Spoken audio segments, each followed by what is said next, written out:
Halo, semangat pagi semua. Semoga kita semua dalam keadaan sehat dan bahagia selalu. Selamat datang di Data Science Rockstar Talk. Sebelumnya kenalin aku Sinta dan di sini aku juga ditemenin juga sama salah satu expert dari Multimatrix, Dr. Agustiawan yang juga salah satu director dari Multimatrix. Halo, apa kabar Dr. Agustiawan? Kabar baik. Sinta apa kabar? Baik, Pak. Oke, wonderful ya. Kita kayak banyak ini Iya, ya. ada Banyak sekali orang di ya. sini, Sinta ya. Iya, ini Waduh. seru banget nih. Kira-kira kita mau ngapain nih, Pak? Iya. So pada saya mungkin menyapa dulu kali ya. So semangat pagi semua lifelong learners dimanapun berada dan juga untuk karya talents. Hari ini kita punya acara yang sangat spesial nih. Ya. Sinta ya, kita sebut dengan Data Science Rockstar. Talk ya, dan saya juga nggak mau sendirian bahwa hari ini spesial kita ada 5 orang Sinta nih. Ini mereka siapa saja Sinta ya? Kita kenalan yuk. Langsung aja ya. Mungkin di samping yang paling dekat ya, Ya. Dr. Agus ada Dr. Windu. Beliau juga expert dari Multimatrix. Ya. Kenalin. Silakan Halo kenalan. Sinta, halo Data Antusias. antusias Ya. Data antusias. Siap. Teman-teman semoga sehat selalu. Ya. Amin. Nah, kemudian ada guest speaker juga dari beliau adalah digital development dari BSI Syariah ya Pak. Silakan perkenalkan untuk Pak Arif Sunan. Ya. Halo, data antusias. Udah familiar ya? Iya. Siap jadi host nih kayaknya nih. Waduh. Ya. Gitu ya. Siap kayaknya. Banget ya Pak Ya. ya. Oke, nah kemudian nih yang paling dekat, yang berbaju putih ini ada Pak Tri Haryanto. Beliau adalah Bos kita ya. bos kita. Coba lihat duduknya beda. Wih. Duduknya beda Lain sendiri dulu ya. ya. Nah, ini bos kita ini kalau duduknya begini dibandingkan kita kan. Nah, Iya. monggo. Beliau adalah direktur di PT Aru Raharja ya Pak ya gitu. Nah beliau juga udah expert juga di dulu sempat di Kadif IT di Jasa Raharja selama 7 tahun ya Pak juga. Kalau 2 tahun, kalau udah 9 tahun, beda dengan 9 bulan ya. Saya pikir mau mengandung ya, ternyata beda ya. Waduh. Iya, beliau juga Sekjen Forum TI BUMS selama 3 tahun. Jadi udah kelihatan dong angkatan berapa ya. Waduh, angkatan berapa ya? Tapi masih keren Iya, kayaknya nih. masih. Jiwa muda kayaknya. Iya, selalu. Iya. Ya. Nah, mungkin langsung aja nih Pak Agus kita mulai ya. Patrinya belum say hello. Aduh, ya Patri silakan. Silakan. Patri. Semangat pagi, Data Science. Salah ya. Antusias. Data. Waduh. Ya, semangat pagi, Data Enthusiast. Selamat pagi untuk saya semuanya. Terima kasih. Ya, terima kasih ya. Ada Pak Tri, Pak Arif, nih sahabat-sahabat saya juga. Ada Pak Windu ya. Nah, spesifiknya kita mau bahas apa nih Sinta nih? Nah, jadi gini Ya. Dr. Agus dan teman-teman data enthusiast di rumah, Ya. kita nih data science rockstar. Ya. Kenapa rockstar ya? Harus rockstar dong. Harus Jadi, rockstar ini ya. memang kita ada program untuk ajang supaya jadi data scientist rockstar. Yes. Artinya teman-teman semua yang ikut bootcamp ini nanti bisa menjadi paling expert ya, nggak cuman jadi data science biasa tapi super ordinary gitu ya Pak ya. Jadi kita akan gali di situ. Nah, langsung aja sebelumnya kita kenalan, tadi udah kenalan, mungkin kita dengerin pengalaman ya, Dr. Agus dari guest speaker kita. Mungkin kita mulai dari Pak Tri dulu ya. Dulu kan pernah melakukan implementasi untuk data science di Jasa Raharja. Nah, Mungkin bisa di-share. jadi ketika bicara implementasi dan sebagainya, kita ingin bertanya nih langsung ya kepada Pak Tri dulu ya. Pak Tri, ini kan kalau kita lihat di media massa atau rilis-rilis dari survei segala macam bahwa kebutuhan data science itu katanya banyak gitu. Nah, itu sebenarnya kalau kita bicara di organisasi, baik ini di perusahaan yang Bapak pimpin atau sebelumnya di Jasa Raharja atau juga nanti kita bertanya kepada Pak Arif, sebenarnya dalam satu organisasi kebutuhan orang yang punya kemampuan data science itu sebenarnya sangat diperlukan apa enggak nih Pak Tri? Silakan. Ya, baik. Terima kasih Pak Agus ya. Ya. Oke, teman-teman dari Data Enthusiast ya. Kalau kita bicara tentang data science, itu saat kita sudah memiliki data yang sangat besar sekali ya, volumenya besar sekali, velocity harus cepat sekali, itu sangat dibutuhkan seorang namanya data science ya. Contoh saja untuk kasus saya untuk di asuransi kecelakaan. Ya. Itu sangat penting untuk kita melihat prediksi kecelakaan ada di mana, untuk fraud-nya, detection-nya, untuk prediktif itu sangat penting sekali. Hmm. Contoh saja, kalau seandainya kita ingin melihat, oh kenapa ini sering terjadi kecelakaan yang ada di daerah tertentu. Itu dengan database, dengan data science itu, kita bisa melihat, oh kita bisa memprediksi kira-kira potensi kecelakaan seperti ini. Sehingga itu bisa membantu perusahaan atau organisasi untuk melihat kira-kira, oh ini bisa mengurangi cost loh ke depannya. Itu bagus. Nah, ke depan nantinya mungkin dengan jumlah customer banyak kita bisa lebih in deep untuk melihat customer segmentasinya. Nah, ini sangat penting untuk di bank mungkin kayak Pak Arief ya. Gitu. Nah, jadi kalau kita lifelong learners nih dan career talent, tadi Pak Tri sudah menyampaikan nih. Jadi begini, kalau misal kita bicara satuannya atau scope areanya, kita bicara di Jakarta, untuk melihat kecelakaan, saya rasa itu tidak terlalu rumit ya. Tapi kan sebenarnya yang disampaikan oleh Pak Tri ini cakupannya seluruh Indonesia. Nasional. Nasional gitu ya. Nah, kemudian kalau kita bicara tentang jumlah pengemudi motor dan mobil ya, Pak Tri ya. Tapi juga ada transportasi yang lain juga ya. Betul Tapi sekali. kita ambil lah yang ada di jalanan itu adalah motor dan mobil. Masih ingat kan nih Pak Tri? Jumlah pengendara mobil seluruh Indonesia? Nah, tapi harusnya tahu nih Pak Tri ya. Apakah ada ribuan, puluhan ribu? Itu kan banyak sekali ya. Jutaan Pak kendaraan. Jutaan teman-teman ya. Jadi kalau kita ingin mengetahui gitu ya, masih ingat ke jumlah kecelakaan per bulan itu berapa Pak Tri? Kalau untuk kendaraan, total kendaraan di seluruh Indonesia itu yang aktif sekarang ada 102 juta kendaraan. Oh, 102 juta tuh ya. Kalau kita mau cek satu persatu ya nggak mungkin. Makanya data science gitu berperan ya. di situ ya. Oke, terus Pak Tri. Dengan data science, maka itu membantu kita untuk memprediksi kira-kira seperti apa, prevensinya seperti apa, prediksi seperti apa. Sehingga ujungnya kita bisa membantu perusahaan untuk, mungkin dari ini sering banyak kecelakaannya. Maka prediksinya adalah, kita tingkatkan keamanannya. Betul. Sehingga membantu juga perusahaan untuk membuat atau mengurangi kecelakaan. Iya. Ujungnya laba kan bisa. Nah, kalau kita bicara laba, apalagi nih zamannya pemerintahan sekarang kan Pak Menteri nih, Pak Erick Thohir, lu kalau BUMN nggak bisa menghasilkan, selesai ya, harus menghasilkan ya. Nah, kalau kita bicara tentang laba, itu kan sebenarnya tinggal manage dua hal, penerimaan dan pengeluaran. Kalau penerimaan saya rasa nih, mohon maaf ya, ini kan kalau penerimaan sudah satu hal yang pasti kan, betul ya? Betul. Nah, sekarang tinggal pertanyaannya bagaimana perusahaan ini bisa memanage-nya dari sisi biaya teman-teman ya, lifelong learners dan juga career talent. Karena kalau penerimaan sudah pasti ada pertumbuhan 5%, 10%, tapi kalau biayanya nggak bisa dikontrol, nggak bisa dikendalikan, ini jadi problem. Oleh karena itu Pak Tri ingin menyampaikan bahwa dari sisi biaya harus kita kontrol. Biayanya itu adalah kalau misalnya jumlah kecelakaannya semakin Turun. iya, kalau semakin turun itu yang diinginkan. Tapi kalau kecelakaan semakin banyak itu kan jadi problem. Tapi saya percaya bahwa sebagai asuransi sosial Jasa Raja pasti komit. Udah kecelakaan pasti akan memberikan santunan. Tapi pertanyaannya, apakah semua kecelakaan itu adalah benar?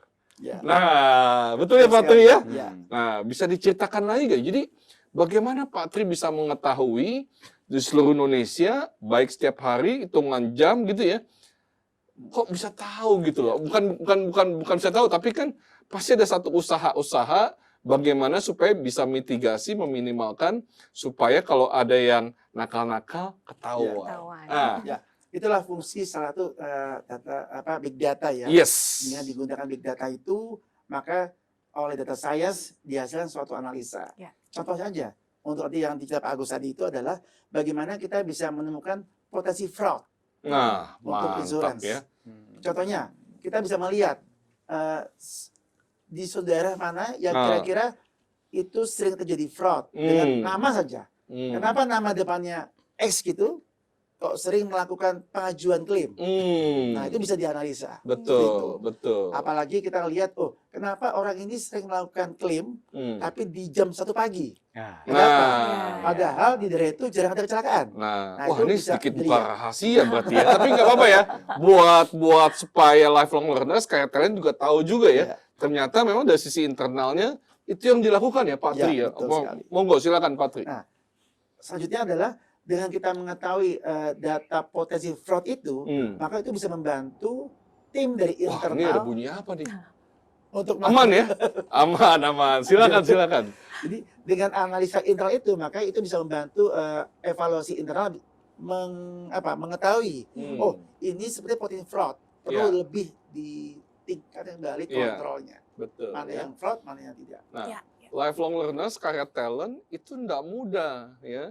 Karena ketika dari sisi perusahaan untuk mengendalikan biaya pasti ada internal audit ya. Coba diperiksa. Nah, pertanyaannya adalah internal auditor itu apakah dia memeriksa dari Sabang sampai Merauke? Kan tidak. Yes. Betul ya. Oleh karena itu biar lebih efektif ketika dia ingin menuju satu titik yang mana gitu. Nah, itulah peran dari data science ya. Nah, sebelum kita ke Pak Arif, ditunggu sebentar Pak ya. Ini lagi seru nih soalnya Lagi ya. seru banget. Saya kejar Pak Tri dulu nih ya. Nah, Pak Tri tadi nyebut tentang big data. Ya. Nah, kalau kita bicara tentang big data kan saya percaya bahwa ini ya ada variety, the volume, velocity dan sebagainya ya. Nah, kalau saya pernah dengar nih, nah nanti kita tanya guru kita ya. Ada unstructured sama unstructured ya. Nah, itu one of the requirements katanya kalau big data tuh ada structure, unstructured. Wah, ingin mengetes nih ya. Masih ingat gak Pak Tri? Ya, unstructured sama structure data ya? Ya, terima kasih Pak Agus. Kalau kita bicara database itu kan ada RDBMS ya. Nice, Kalau mantap. berupa Ya. text file seperti yang Bapak apa tadi istilahnya Structure sama unstructured. Data enthusiast. enthusiast. Yes, data enthusiast, Contoh mantap. semua data enthusiast buka STNK saja. Hmm. Itu ada kalimat nomor polisinya, lalu alamatnya, pemiliknya, itu adalah data structure. Karena semua tersusun secara struktur di dalam big data itu. Namun bagaimana kalau kita bicara dengan unstructure? Kita bisa mengetahui daerah mana, gambar video mana, kecelakaannya. Itu harus disimpan dalam big data. Itulah unstructure. Baik. Yang jadi masalah adalah bagaimana how to combine data structure dan unstructure untuk dianalisa. Nah, itu nanti Pak Dokter yang bisa menjelaskan. Iya, ayo lifelong learner sekarang talent. Gimana mengcombine data yang biasa kita spreadsheet gitu ya, kita combine dengan voice, kita combine dengan image. Nah, nanti kita tanya Pak Dokter, saya nggak ingin mendahului ya. Tapi untuk mengolah itu memang perlu keahlian gitu ya. Betul. Nah, mungkin terakhir nih Pak Tri ya. Jadi sebenarnya ketika Pak Tri nih, atau kepolisian, kadang-kadang kan di jalan itu kan suka ada tanda-tanda ngurangin kecelakaan. Itu dia kalau naro-naro signage itu sembarangan atau di belakangnya ada data-datanya nih Pak Tri nih. Silakan. Jadi memang betul. Ya. Namanya pencegahan kecelakaan. Wah. Itu adalah output daripada hasil big data tentunya. Oke. Kita bisa tahu di daerah Jakarta mana paling banyak kecelakaannya. Betul. Di Pulau Jawa Iya. mana yang paling banyak kecelakaannya. Betul. Disuruh ditaruh titik-titik Iya. pencegahannya Betul. agar jumlah kecelakaannya menurun. Ya, Gitu, kalau Pak. kecelakaan mungkin kelelahan dan sebagainya, berarti perlu ada rest area. Didesain sedemikian rupa, gitu ya. Iya. Wah, jadi teman-teman lifelong learners dan juga karya talent, ternyata profesi sebagai data science itu sebenarnya diperlukan ya. dalam Sangat satu- diperlukan. Baik, siap ya. Nah, sebelum kita ke special guest kita Pak Arif, kita tanya dengan guru kita dulu nih. Ya, guru saya. Jadi structure unstructure itu apa? Oke, halo data science. Iya. Nah, makasih Pak Agus. Iya. Kita akan ngebahas apa itu structure dan unstructure. Kalau structure itu sering kita sebut sesuatu yang sudah ada kolomnya. Paling gampang kita pada saat kita buka Excel berkolom-kolom, itu berarti kita sebutnya data structure. Itu yang paling gampang data antusias untuk mengetahui bagaimana model data structure. Atau kalau misalnya tadi Pak Tri udah bilang RDBMS yang terdiri dari tabel-tabel yang sudah ada field-fieldnya, itu kita bisa sebut itu sebagai data yang sudah terstruktur. Sedangkan data yang unstructured, Pak Agus, Ya, baik. itu adalah data yang tidak terstruktur yang harus distrukturkan. Gitu. Jadi data yang tidak terstruktur itu contohnya teks berita misalnya. Pada saat kita buka media online itu terdiri dari berita apa, itu itu berita tersebut tidak terstruktur. Karena itu kalimatnya selalu berbeda. Atau pada saat kita buka berita ada komentar-komentar tuh. Nah, komentar itu berarti tidak terstruktur. Terus kemudian kita juga kalau buka media sosial ya, seperti Twitter, seperti Facebook dan lain-lain, pada saat orang membuat status atau komentar-komentar itu bicaranya adalah tidak terstruktur. Contoh data tidak terstruktur juga, misalnya image itu contoh data yang tidak terstruktur. Jadi kita harus menentukan titik-titiknya tuh, sehingga titik-titik tersebut kita jadikan sesuatu parameter atau sesuatu yang structure. Begitu juga voice itu juga sama. Bisa berarti ya? Bisa. Baik. Kalau yang kita sebut kalau image itu image recognition atau image processing. Kalau voice juga voice recognition. Jadi kita bisa menjadikan file-file atau enggak media-media tersebut kita jadikan structure. Berarti profesi data scientist ini menarik ya. Nanti kalau udah kita structure, nanti kita bisa tuh pakai algoritma tuh. Misalnya algoritma. Sehingga misalnya contoh, kita mengumpulkan wajah-wajah gitu ya. Nanti dari wajah-wajah tersebut, nanti dia kebiasaannya seperti apa Pak Agus? Gitu. Secanggih itu ya dokter ya. Sampai secanggih itu. Bahkan misalnya kalau contohnya lagi, kalau ada di depan toko ada kamera, terus datang seorang wanita, toko kosmetik misalnya seorang wanita. Kalau pria semuanya sama. Menarik. Seorang wanita misalnya contoh ya. Di dalam data scientist itu kita bisa ngeliat misalnya Sinta lagi berdiri di depan toko, berarti Sinta tidak menggunakan jilbab. Maka bisa dikasih tahu tuh di dalam layar monitornya. Wah, ini ada produk menarik nih. Buat yang tidak menggunakan jilbab. Pas saat ada di depannya lagi ada di depan kamera ada yang berjilbab, maka toko tersebut bisa menawarkan yang berjilbab. Yang sesuai ya. Tapi yang bingung tuh kalau misalnya nggak pakai apa itu nanti kita mau menawarkan apa gitu aja. Ya, mungkin baju renang kali. Baju renang, maksudnya baju renang ya. Terlalu jauh, jangan terlalu jauh. Baik, makasih ya. Kita simpan dulu karena waktu juga masih ada. Sinta, kalau itu kita harus bertanya nih ke Pak Arif. Tadi udah dengar dari Patri ya seperti apa gitu ya benefitnya untuk perusahaan. Jadi Jasa Raharja juga bisa kontribut juga untuk masyarakat ya, Dr. Agus. Kita dengar yuk dari Pak Arif ya dari sisi perbankan. Nah, tadi kalau kita bicara tentang Jasa Raharja, asuransi sosial gitu ya. Nah, jadi salah satu kemampuannya adalah bagaimana perusahaan tersebut harus bisa memanage biaya sebenarnya. Salah satunya ya, kalau ada inovasi, kreativitas dan sebagainya. Nah, kalau Pak Arif ini kan dari Bank Syariah Indonesia nih, satu bank yang ini ya lagi hot nih ya, lagi hype juga. Lagi berkembang ya, habis merger 3 perusahaan besar. Nah, nature-nya agak sedikit berbeda. Why? Karena sangat kompetitif. Ya, saya rasa nature-nya berbeda ya. Jadi bagaimana BSI punya visi yang sangat ambisius, dan juga harus bisa bersaing dengan perusahaan-perusahaan yang lainnya. Nah, jadi pertanyaan pertama begini. Kalau kita belajar di dalam buku-buku manajemen atau terkait dengan digital transformation dan sebagainya, dikatakan bahwa data itu merupakan daya saing. Ya, perusahaan yang bisa mengelola datanya dengan baik itulah perusahaan yang bisa memenangkan dalam persaingan. Mungkin saya mau tanya itu dulu deh. Pak Arif setuju gak nih dalam persaingan yang sangat kompleks, dinamis, bahwa perusahaan yang bisa mengelola data itulah sebenarnya yang bisa menang. Jadi kalau yang nggak bisa mengelola data, ya pasti dia akan tertinggal. Nah, kita minta pendapat dari Pak Arif. Silakan. Boleh. Terima kasih Pak Agus. Data Science. Jadi di dalam dunia perbankan, data itu adalah boleh dibilang semua transaksi itu akan terkumpul ke satu tempat ya. Nah, bagaimana dulu itu kita olah data itu, yang pertama adalah untuk reporting. Ya.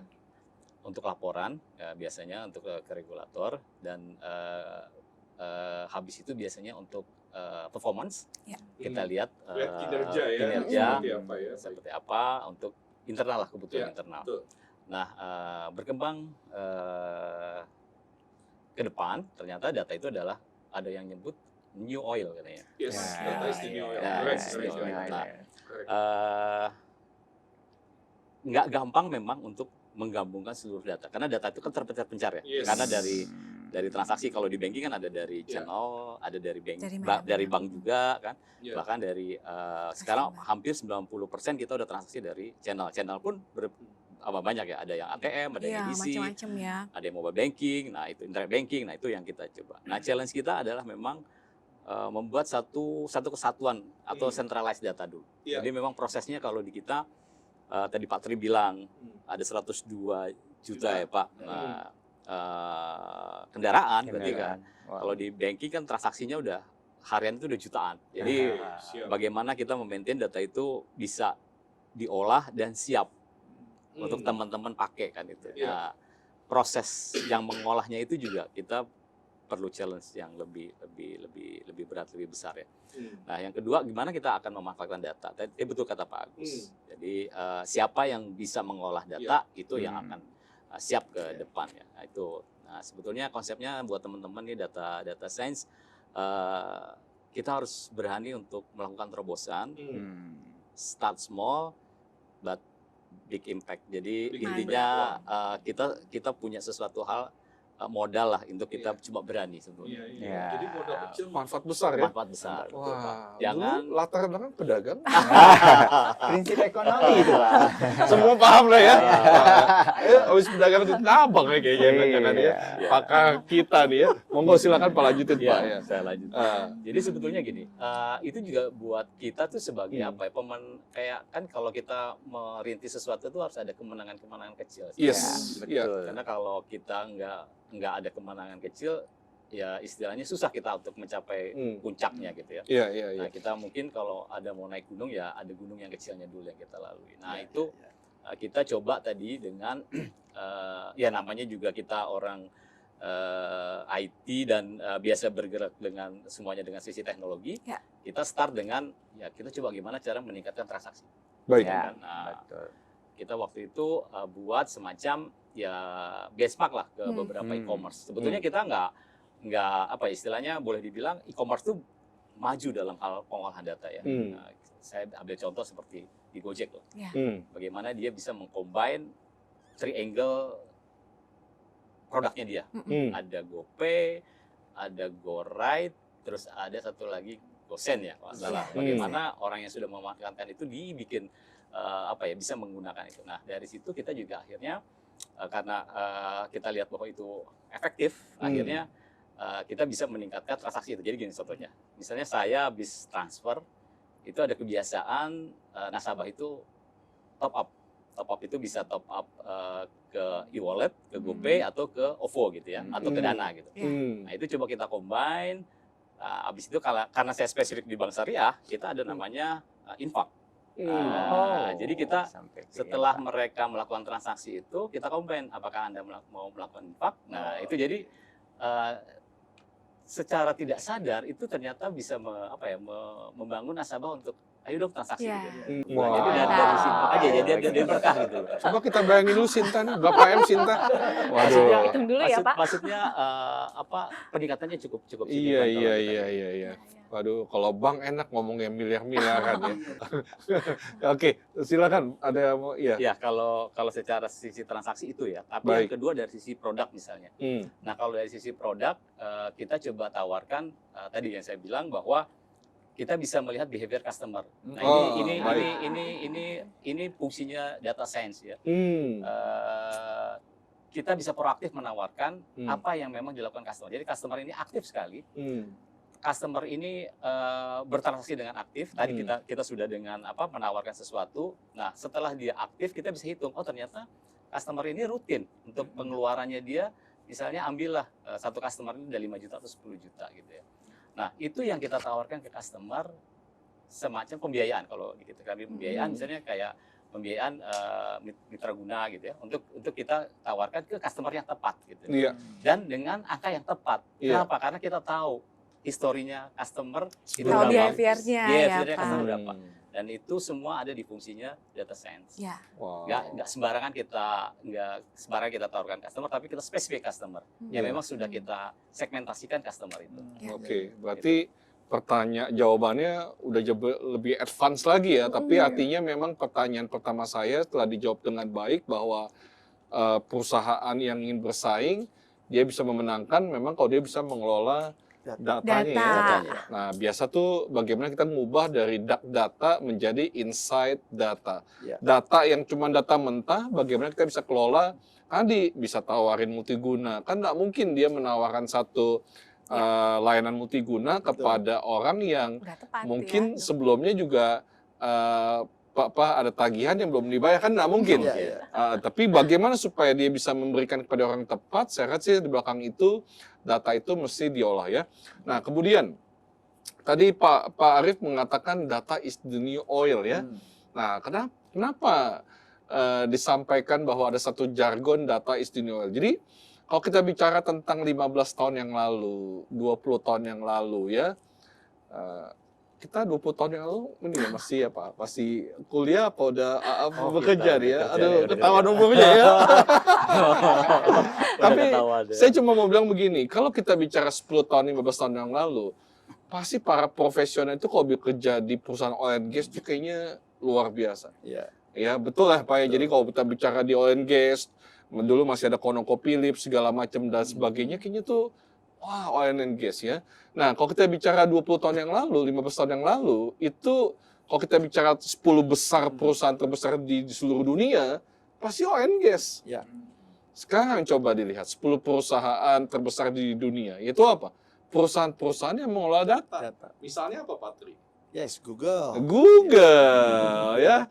Jadi sekarang perusahaan-perusahaan yang memang teknologi, tapi pada intinya adalah perusahaan-perusahaan yang bisa mengelola data, itu adalah perusahaan-perusahaan yang sangat luar biasa. Namun konteks kita kan nih industri nih, perusahaan-perusahaan ya, perbankan dan sebagainya, memang harus bisa mengelola data dengan baik. Oleh karena itu, profesi data scientist itu merupakan perusahaan yang katanya apa tuh?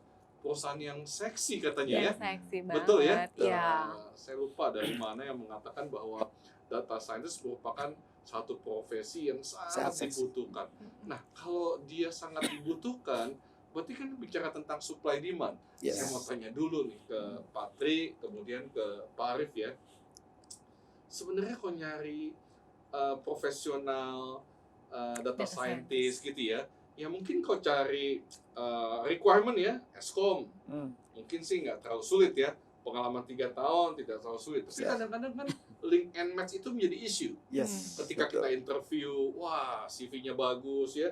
Tapi ketika di interview suruh hands on, gelagapan ya. Nah, nanti Pak Dr. Windu bisa cerita nih ya, bahwa dia sebagai akademisi juga memang dari satu kelas 40 orang mahasiswa gitu ya, tapi yang memang betul-betul passion, talented, akhirnya menguasai di sana, ternyata tuh sangat sedikit rasionya ya. Sebelum ke Patri deh. Cuman silakan. Paling dari 3, kalau di kelas sekarang itu kan maksimum 30 ya, 30 paling 5 orang yang mempunyai talented. Sisanya hanya menjalankan studinya aja gitu. Betul, makanya terkadang pada saat mereka lulus terus mempunyai CV yang bagus, IPK yang bagus, itu harus dicek ulang gitu, dengan tes ulang. Tes ulang lagi. Iya, pengalaman ya saya di Multimetrics yang not big company lah ya.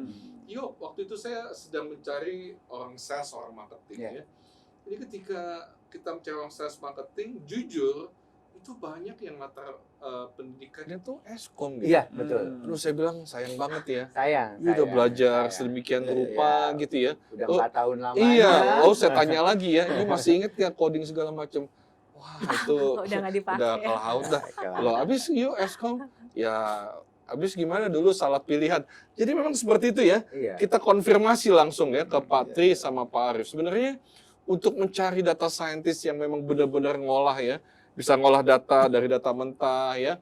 Kemudian bagaimana perusahaan data juga terpisah ya. Kemudian kalau sudah terkumpul juga kadang-kadang masih banyak data-data yang kotor katanya tuh ya. Saya nggak paham tuh data kotor itu apa ya. Pertanyaan saya Pak Tri, sebenarnya untuk mencari benar-benar pure data science itu dulu pengalamannya gimana Pak Tri? Silakan Pak Tri. Ya, terima kasih Pak Agus. Saat kita mencari data science, itu sebenarnya kita menggabungkan orang yang tahu jago matematik, statistik, dan data. Mereka melebur jadi satu di dalam satu unit, lalu bentuklah data science. Namun dalam prosesnya susah itu kan. Saat itu kami memang belum punya data science, sehingga kita merekrutlah, mereka artinya bekerja sama dengan pihak ketiga untuk mengerjakan data kami. Tolong dianalisa hasilnya seperti apa. Nah, sehingga memang agak sulit sekali untuk mencari itu. Yang dibutuhkan satu terobosan di mana bagaimana caranya untuk mendidik itu dengan cepat sehingga bisa match dengan industri. Baik. Jadi dulu siasatnya ketika ada kesulitan ya mau pakai pihak jasa ini ya. Karena masih rare ya. Masih rare ya. Nah, jadi lifelong learners, career talent, data scientist itu sangat diperlukan di industri ya. Jadi nanti di ujung kita mau cerita apa itu DSR ya. Betul. Semoga itu bisa jadi jawaban bagi career talents dan juga teman karya dan juga lifelong learners ya. Nah, kita mau tanya BSI karena kita sering ngopi nih ya. Nah, itu katanya di BSI ketika juga perlu banyak developers ya, atau data science segala macam, itu sampai bikin camp itu gimana nanti bisa, tapi jangan bongkar rahasia sih, ya seberapa informasi. Spill aja iya, sedikit. mungkin gimana nih? Iya, terima kasih Pak Agus. Jadi kita kan intinya improve dari sisi people kan menjadi satu keharusan sih kita buat ya. Tapi untuk kita build dari dalam sendiri itu butuh waktu. Makanya kita memang butuh partner. Tapi kita sampaikan ke manajemen Pak Agus. Jadi waktu kita sampaikan bahwa kita ini mungkin posisinya 80-20. 80 ada di partner ya, teman-teman bantu kita. Tapi 20 ada di kita. Tapi next kita akan during 2 tahun ke depan kita bisa berbalik.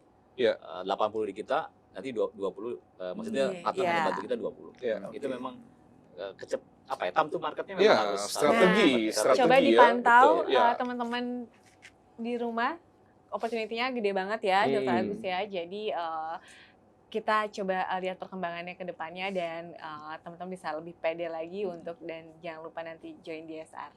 Iya, saya rasa itu kan strategi saja ya. Jadi ketika BSI punya satu target yang sangat tinggi dan sebagainya, kemudian dari sisi SDM-nya katakanlah misalnya bukannya belum siap ya, tapi memang tiba-tiba harus perlu developers, data scientist yang cukup banyak. Nah, ini kan juga kesulitan ya. Nah, sehingga tadi Pak Arif mengatakan ya komposisinya 80-20. Tapi saya percaya ya bahwa ke depan itu kan harusnya disesuaikan ya. Kalau 80-20 nanti 70-30, jadi nanti yang organiknya akan semakin bergerak naik, kemudian yang non-organiknya juga akan semakin turun. Jadi lifelong learners dan juga career talent itu fakta bahwa memang ke depan itu profesi sebagai data science itu memang sangat diperlukan ya. Nah, sebelum saya masuk kepada how to create, bagaimana meng-create data scientist, saya mau nanya ke Pak Arif lagi nih. Pak Arif, jadi tadi kan kalau kita bicara bagaimana satu perusahaan memiliki daya saing gitu ya, untuk mengelola data dan sebagainya, bisa cerita lagi nih, kira-kira manfaat-manfaat lain gitu ya, yang bisa didapatkan oleh sebuah perusahaan, itu apalagi tuh tadi selain tadi kan nggak consumer ada behavior tadi ya, consumer behavior ya, bagaimana mungkin ada tentang risk atau mungkin yang lain ada lagi yang mungkin mau disampaikan, silakan. Tadi kan saya bicara mengenai produk, baik, bawa ke teman-teman. Jadi pada saat kita workshop atau meeting itu bukan kita tanya apa maunya mereka, tapi kita yang akan ngasih ini opportunity buat teman-teman. Jadi buat teman-teman retail, buat teman-teman wholesale gitu ya. Iya. Kita punya data semua tadi, dan data science bisa optimal di situ. Jadi itu yang akan kita bisa sampaikan. Yang kedua, customer behavior. Kita bisa tahu, oh Mbak Sinta ternyata. Berarti kalau bicara orang bisnis itu sangat perlu informasi dari Iya, Pak banget. Arif berarti ya.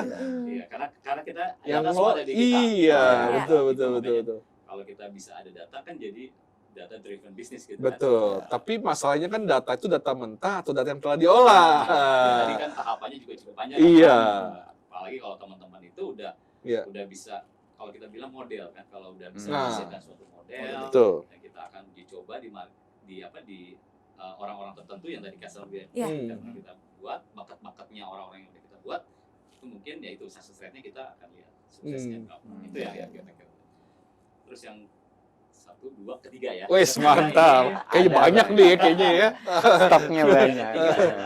Di banking itu kita terkait dengan transaksi. Baik. Transaksi itu kan ada yang memang transaksi normal, ada Hmm. yang abnormal. Hmm. Abnormal itu bisa kita lihat dari data science. Jadi orang data science bisa lihat kok nasabah ini ambil ATM jam 14.00 di Jakarta Melawai misalnya. Tapi jam 14.15 atau jam 14.20 dia ambil di Malang misalnya kayak gitu. Itu kan Wow. sesuatu hal yang nggak mungkin kan. Baik, Nah, itu bisa kita ambil. Oh, itu juga ternyata Oh, diperhatikan bisa ya. ketahuan Mas, ya langsung ya. Nanti ada Canggih banget, iya, iya. anomali Berarti transaksi. melindungi pelanggan juga Iya. Pak ya. Wah, Dan kita mantap. bisa proaktif. Iya, iya, proaktif. Menyampaikan bahwa Iya. apakah Bapak ada ambil transaksi Yes. atau apakah ini memang transaksi Bapak? Ya, Betul, gitu kan. betul. Jadi kita bisa proaktif alert untuk melindungi customer. Betul. Sekali lagi ya, kalau datanya cuma 10, 150, mudah ya. Tapi ini datanya jutaan ya. Iya. Gimana taunya ya? Nah, Mm-mm. itulah yang diperlukan data science ya, Iya. gitu ya. Nah, Pak Arif, tadi sebelum kita mulai nih, pas lagi ngopi-ngopi ya, katanya bicara tentang data scientist ya, atau profesional ini kadang-kadang ketika ingin bikin model segala macam, ini juga harus pantang menyerah juga ya. Oh iya. Kalau orangnya gampang menyerah, Iya. susah ya. Iya. Nah, itu bisa cerita gitu, kayak seru juga tuh ya. Iya, boleh. Nah. Ini buat sharing aja ya. Iya, teman-teman, sharing. gimana Kita waktu itu melakukan sesuatu yang tadi saya bilang ya, Iya. ada penggabungan 3 produk yang kita punya, kita Iya. gabungkan dan kita tawarkan ke customer. Iya. Jadi yang langkah pertama yang kita buat kan kita buat model dulu. Hmm. Nah, model ini kita sudah buat nanti kita coba ke customer. Nah, customernya ini kita buat dulu bucketnya atau basketnya lah istilahnya kita kelompokkan. Ya memang customer behavior-nya gitu, suka transfer, suka top up gitu ya, dan suka sedekah tadi yang saya bilang infak. Nah, itu Waduh. kita 3 ini aja yang kita ambil gitu ya. Lengkap ya, udah suka Iya. transfer, Iya. sedekah, aduh, Iya. alhamdulillah. Idaman. Kita emang unggulannya di antara mobile banking yang lain kita Yes. punya sedekah yang kita Iya. infak. Baik, Nah, baik, itu. baik, Nah, baik. kita coba ambil, kita coba tawarkan. Waktu itu kita mulai dengan 8.000 customer ya. Nah, ternyata model itu success rate-nya nggak ada 1%. Oh. Nggak ada Nggak 1%, ada malah 1%. kecil. Kecil. Hmm. Nah, teman-teman itu udah mulai lemas tuh karena bikin model itu kan nggak gampang. Iya. Dan itu pun ya sebulan lah kalau nggak salah tuh sampai kita coba akhirnya dapat model. Akhirnya apa yang salah ya, 8.000 orang itu suka transfer, suka top up dan suka sedekah kan, apa yang kurang ternyata kita perbaiki lagi modelnya dan ketemu modelnya. Dan kita kan kalau di Muslim ada Jumat itu benar-benar Jumat berkah kan. Iya. Kurang doa kali. Nanti juga ya. Benar-benar itu kita hal itu kita coba lakukan itu di Jumat. Dan itu ternyata impact-nya luar biasa. Biar dapat Pakai momentumnya sistem ya. Iya. Jadi reminder ya Pak ya. Itu benar-benar. Iya. Terus selain dapat hari, kita dapat waktu juga. Jadi kalau misalnya, ternyata waktu-waktu inilah orang suka sedekah kan, misalnya habis sholat subuh kayak gitu. Dan kita dapat boomnya lagi adalah di saat Ramadan. Oh Itu iya. langsung dia tadi powerful sekali. Iya. Itu double digit kita bisa dapat Iya. impact untuk dari Betul, itu. betul. Jadi bukan hanya buat BSI impact itu, tapi kan buat seluruh umat ya. Jadi kita nggak hanya untuk BSI tapi untuk umat juga dapat. Itu berkah modeling itu ya. Berkah model. Iya. Jadi itu success story yang buat teman-teman tadi ternyata awalnya memang berat tapi akhirnya kita coba pantang menyerah lah istilahnya. Pantang menyerah dan inovasi, Inovasi ya, Iya. Pak ya. Betul ya, luar Benar. biasa ya. Iya. Nah, sekarang kita mau coba ke guru kita dulu nih ya, Dokter Windu ya. Tadi kan kalau bercerita Pak Arif itu ya, bagaimana data itu mesti diolah, katanya data juga mesti tercecer ya. Secara umum jadi data transaksi sampai nanti data yang divisualisasi, kurang lebih prosesnya ini seperti apa nih Dr. Windu? Silakan. Ya benar, tadi dengan mendengar dari Bapak Arif dan Bapak Tri itu, data scientist itu bukan cuman buat bikin laporan bagus gitu, bukan keren-kerenan bikin laporan, tapi bagaimana kita bisa membuat impact terhadap perusahaan. Dan di sini saat ini kita akan mencoba dalam waktu 3 bulan. 3 bulan aja. 3 bulan. Jadi kita tidak mencetak orang untuk menggunakan tools, bukan. Bukan. Tapi kita mencetak orang menjadi problem solver. Yes. Jadi kita kenalkan bagaimana mengetahui permasalahan yang diinginkan customer, bahkan yang tadi Pak Arif bilang itu namanya revolusi. Jadi dari yang biasa-biasa aja terjadi sesuatu hal yang baru, itu kita nyebutnya revolusi komputer, revolusi komputer. Nah nanti pada saat kita coba mengenalkan masalah keinginan user, baru kita bagaimana caranya memetakan. Dari memetakan masalah tersebut, setelah memetakan masalah, baru kita cara penggunaan toolsnya seperti apa. Nah, jadi yang kita kedepankan bukan toolsnya, tapi bagaimana problem solvernya. Jadi udah bisa menggunakan tools, terus kemudian bisa langsung gimana sih cara menyelesaikan masalah. Yang berikutnya yang dibutuhkan adalah bagaimana caranya mengkomunikasikan hasil dari data science itu atau proses machine learning itu kepada perusahaan atau enggak institusi. Nah, Dokter Windu, jadi ini kita akan kasih ya, nggak cuma technical doang ya. Jadi soft skill-nya juga teman-teman akan dapat ya, Dokter Windu ya. Harus bisa berkomunikasi, jadi problem solver, dia juga benar tadi. Critical thinking ya harus. Membuat sebuah model itu nggak 1 kali 2 kali, itu ada varietas keingintahuan yang sangat tinggi. Harus tinggi ya. Jadi bisa berkali-kali gitu kita buat. Nah setelah udah bisa, udah jelas, kita udah sampai ke area model, evaluasinya sudah dapat, baru nanti kita caranya ngedeploy. Nah, dari deployment-nya itu bukan hanya kita coding, terus kita pasang di server, tidak. Tapi deployment itu kita benar-benar ngasih pengetahuan kepada customer-nya atau perusahaannya atau masyarakat bahwa ini bisa berubah loh, atau enggak ini ada sebuah keuntungan loh, gitu. Jadi misalnya contoh, ini pengalaman pribadi juga ya, Pak. Misalnya ada sebuah manufaktur meminta sama saya gitu ya, ini ada kerugian 900 juta, dengan pendekatan data science bisa nggak? Gitu. Saya jawab bisa. Saya catat ini yang kecil nggak sebesar, tetapi memang data science itu salah satunya how to reduce cost gitu ya, atau enggak mengurangi kerugian. Nah, kita coba tuh. Kebetulan waktu itu saya gabungkan dengan metode Six Sigma, terus kemudian dilihat, kemudian terjadilah bukan hanya kurang, bahkan menjadi surplus. Sampai surplusnya sampai. Berarti kan kita dari yang perusahaannya itu yang biasa rugi bisa berubah. Nah itulah fungsi data science. Gitu. Jadi bagaimana caranya performa, kita membantu performa melalui knowledge history menjadi story yang baru dan menjadi sebuah keuntungan gitu loh. Itu yang. Wah luar. Nanti di DSR kita akan dapat ya, iya. Nanti pasti ketemu sama expert kita, ada Dr. Agus dan Dr. Windu juga ya. Iya. Luar biasa ya. Jadi lifelong learners dan juga teman karya ya, yang lebih fasih ya Sinta ya.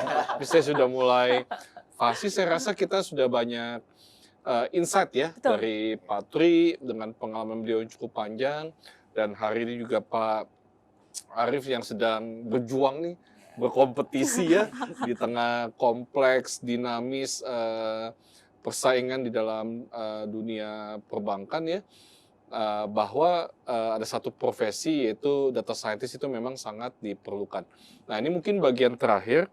Jadi kita ingin menyampaikan bahwa Multimatic sebagai learning provider kita sudah banyak dikenal ya, banyak digunakan juga jasanya. Salah satunya oleh Jasa Raja ya. Berapa tahun ya Pak Tri ya? Udah cukup lama lah ya. Lama sekali ya. Dan juga saya ucapin terima kasih kepada Pak Arif yang dalam waktu saya rasa tahun lalu, tapi tahun ini sangat masif sekali. Hampir sebagian besar dari SDM IT juga belajarnya di Multimatic. Nah, oleh karena itu dengan dengan survei yang kami lakukan, memang kami ingin membantu nih para perusahaan-perusahaan ini bagaimana bisa mendapatkan talent di bidang data. Yang kita sebut adalah nama programnya Data Science Rockstar, gitu ya. We would like to turn zero to hero katanya. Jadi bagi teman-teman lifelong learners, karir talent nggak usah khawatir ya. Jadi pengalaman 2 tahun, IT non-IT background bisa join dalam program bootcamp yang kalau hemat saya di Indonesia ini paling lengkap. Ya. Pak Agus ini jualan ya. Jadi kalau teman-teman lifelong learners, teman karya bisa dibandingkan ya. Karena memang Multimatic kita strong di di sertifikasi ya. Kita juga fokus di dalam digital innovation strategy. Jadi kita punya banyak pengalaman bagaimana mengemas produk ini gitu ya. Tadi kalau hanya bisa menjalankan Python ya, bisa menjalankan tools ya, saya rasa itu sesuatu yang mungkin tidak challenging ya. Tapi pertanyaannya bagaimana data science ini punya business acumen. Iya. Penting. Karena pada ujungnya mesti punya satu use case yang memang bermanfaat buat organisasi. Baik itu untuk marketing, untuk sales, untuk HR, bahkan untuk manajemen resiko dan sebagainya. Jadi dia mesti punya business acumen. Yang kedua, kalau dia sudah mengolah data, itu data itu kan harus dipresentasikan dan harus diyakinkan. Tadi Pak Arif mengatakan ya, dia punya data, dia harus sharing ke orang bisnis. Tapi kalau dia nggak bisa meyakinkan dengan baik, orang bisnisnya mau nggak ambil idenya? Belum tentu. Makanya mesti punya effective communication ya. Tadi yang bikin modeling ya, wah dia juga mesti punya kemampuan problem solving. Nah jadi kita combine ada dari sisi teknikalnya, dari level basic, intermediate sampai advance ya. Nah teman-teman nanti bisa dilihat di dalam link yang saya akan berikan. Yang kedua adalah ketika dia meng-create satu use case, itu kan mereka anggap sebagai project. Ini nggak kaleng-kaleng, kita akan berikan sertifikasi dari PMI. Jadi kalau kita bicara tentang project management, itu PMI merupakan saya rasa yang leading lah ya kalau kita bicara US maupun juga di Indonesia. Nah ini kita berikan sertifikasi dari PMI. Pak, itu waterfall Pak, kalau nanti projectnya secara agile nggak usah khawatir ya. Sertifikasi yang kedua kita akan berikan Agile Scrum ya, itu dari Exin ya. Kalau untuk data science-nya Pak, ada juga namanya CDSP, Certified Data Science Practitioner ya, itu dari Nexus dari Amerika, 3 sertifikasi ya.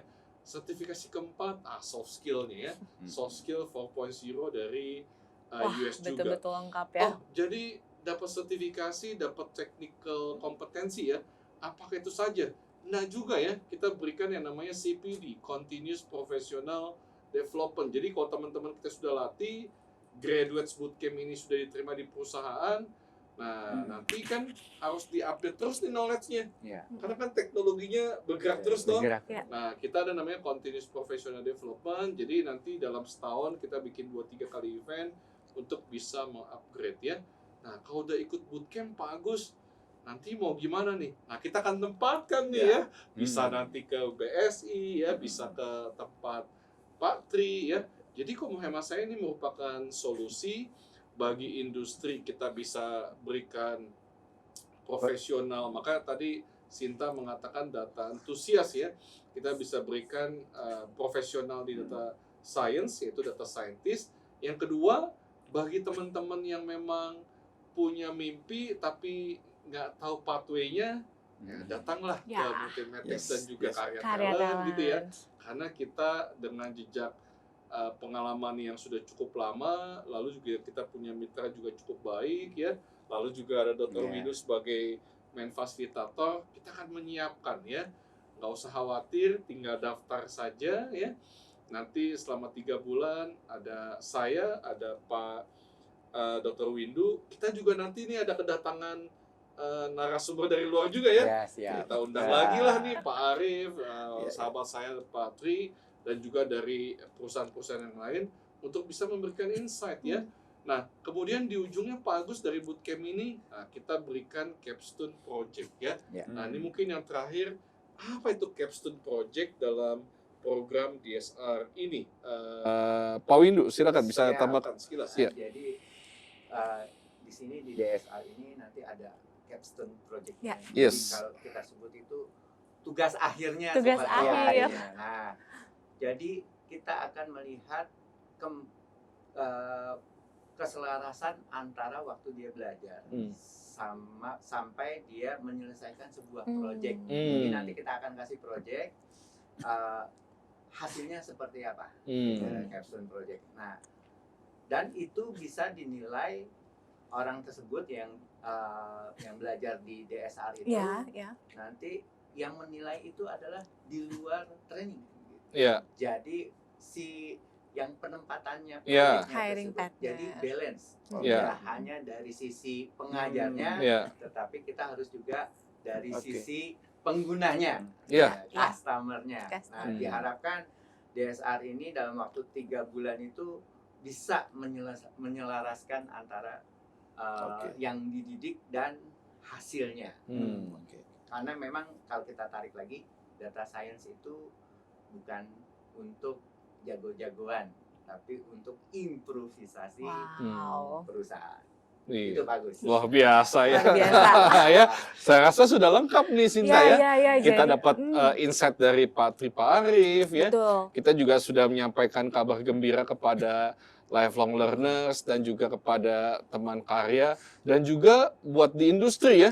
Bagi mereka yang kesulitan mencari talent, sebenarnya nanti tinggal kerjasama saja dengan Multimatics dan juga dengan karya talent supaya nanti kita bisa menyediakan data scientist yang memang profesional ya. Nah, sekarang gimana nih Sinta? Kayaknya semua sudah di Sinta ya. Jadi buat data enthusiast teman-teman di rumah, jangan lupa ya follow untuk informasi data science untuk lebih lengkapnya, baik data enthusiast yang mau join untuk daftar. Jadi nanti first class-nya itu di tanggal 5 September gitu ya. Dicatat ya, jangan sampai lupa gitu. Dan dari sekarang kita sudah, kalau mau nanya-nanya nanti boleh di via sosial media ke Karya Talents atau ke Multimatics gitu. Dan untuk rekan-rekan di industri atau perusahaan mau untuk jadi hiring partner kita, tadi Pak Agus sudah sounding juga gitu. Nah, paling silakan. Ya, paling itu dari kami untuk first edition udah lengkap harusnya ya gitu. Ya, saya rasa berarti informasinya sudah cukup lengkap ya. Oleh karena itu kita mau kasih apresiasi nih kepada narasumber ya. Terima kasih. Teman karya ya. Saya rasa kalau yang bicara hanya saya, Pak Windu kan, Dr. Windu ya, ini artinya kita sebagai learning provider ya. Tapi saya rasa ketika yang bicara industri, saya rasa ini menjadi satu informasi yang lebih baik, lebih komplit, lebih komprehensif dan lebih lengkap lah gitu ya. Oleh karena itu kita mau akhir dulu nih acara kita nih. Bagaimana nih Sinta nih? Oke, teman karya dan lifelong learners, terima kasih sudah simak dan jangan lupa follow ya nanti sosial media kita semua ada di sini. Dan terima kasih sudah menyaksikan, kita kayaknya udah lebih dari 40 menit ya. Oke, see you next time and bye-bye. Thank you semua. Thank you. Thank you semua.